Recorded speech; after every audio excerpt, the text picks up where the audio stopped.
કેન્દ્રીય બજેટને કોંગ્રેસે નિરાશાજનક ગણાવ્યું છે। આ બજેટ દેશના લોકો માટે નિરાશાજનક છે તેવી વાત મનીષ દોશીએ કરી છે। એક પણ યોજનામાં નાણાં ફાળવણીની સ્પષ્ટતા નથી। લોકોને આઈટી સ્લેબમાં ફેરફારની આશા હતી, તે પણ ન થયું। ઇન્કમ ટેક્સમાં જે સ્લેબમાં ફેરફાર થશે તેવી લોકોને આશા હતી, પણ તેમાં કોઈ જ ફેરફાર થયો નહીં।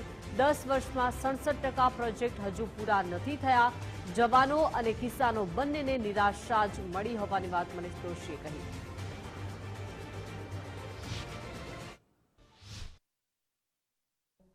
आज रजू थयेलुं केंद्रीय बजेट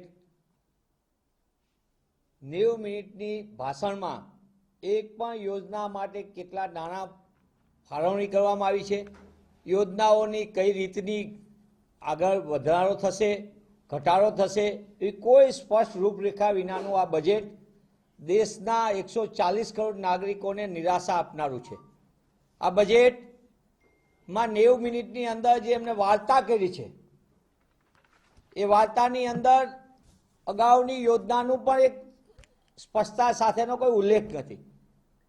દેશની અંદર ગુંજેલા સ્વરો startup India, make in India સહિતના અનેક મોટા મોટી યોજનાઓ સંપૂર્ણપણે નિષ્ફળ જતા એનો નામ લેવાનું પણ નાણામંત્રીએ ટાળ્યું છે।